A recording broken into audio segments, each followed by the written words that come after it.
If a penetrating eye injury is noted or suspected, perform a rapid field test of visual acuity and document the findings. Vision measurement has to be simplified for battlefield use. Don't worry about charts. Determine which of the following the casualty can see. Read print, count fingers, hand motion, light perception.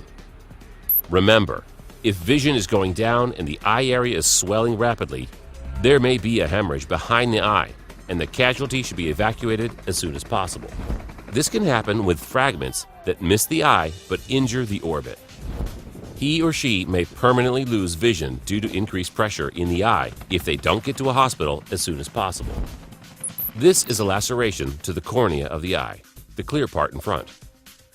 Eye contents can leak out if you have an injury like this, and bacteria can get into the eye and cause infection. A small penetrating eye injury may look like this dark spot, where the clear part of the eye and the white part of the eye come together. The dark spot is a bit of iris, one of the pigmented parts from inside the eye that is trapped in the penetrating wound. Attempts to wipe this spot away can cause more of the iris to be pulled out of the eye. Infection inside the eye is always a bad thing.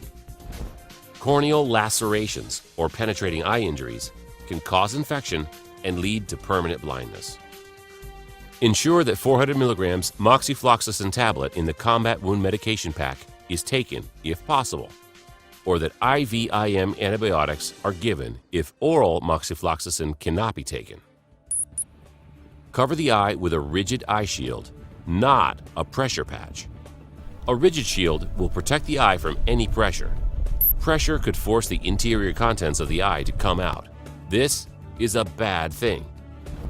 A rigid shield should be in first aid kits and medical sets. When only one eye has been injured, do not place a shield over the uninjured eye to prevent eye movement. Movement has not been shown to worsen the outcome for the injured eye. Blindness makes an otherwise ambulatory casualty a litter patient, and blindness is psychologically stressful. Rigid eye shields should be placed over both eyes only when you are sure, or at least strongly suspect, that both eyes have been injured.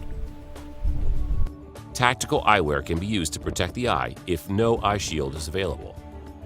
Use of tactical eyewear is an excellent way to prevent this type of injury from happening in the first place.